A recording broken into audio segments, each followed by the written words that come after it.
Nakasalba ang Akita, Coach pinuri si Kai Soto, mga fans ng Koshigaya nakahalata na rin. Takot na baka umalis si Kai sa team? Yan ang pag-uusapan natin for today's video.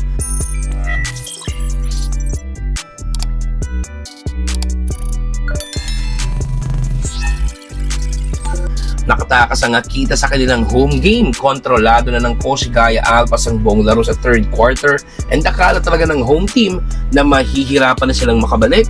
Kaiju had a strong third quarter and sealed the third period with a back-to-back rejection sa mga imports ng Akita.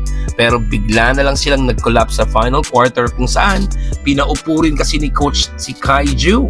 Doon na nagsimulang makabalik ng paunti-unti ang home team. Ang dami pang force shot ng mga kampi ni Kai at puro turnovers. Kaiju shot 13 out of 15 sa field the whole game with 81% accuracy pero hindi ito tinake advantage ng team. Kitang-kita kung paano kinakain ni Kai ang depensa ng mga import ng Akita pero hindi sila nag-stick sa ganong plays. Instead, patuloy ang pagpilit ng tira ng kanyang mga kakampi. Doon na nag-capitalize ang Akita at naging buenas na pumasok ang back-to-back 3-pointers nila and eventually, naiakyat nila sa 6 points ang kanilang kalamangan na nahirapan na ng tuluyan ng Koshigayang makabalik sa game.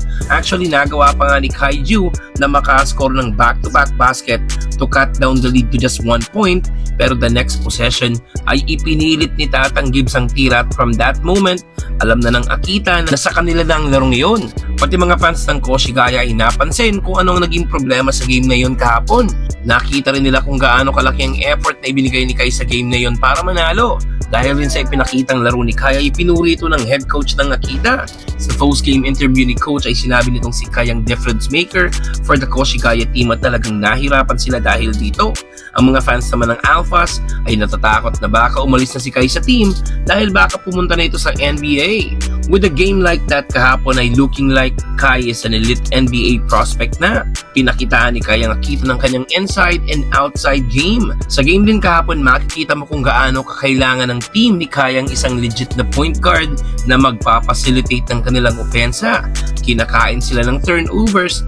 Kung ito pa naman magiging roster nila sa buong season, ay baka hindi na natin makitang manalo pa ang team na ito with the level of competition dito sa B1 Division.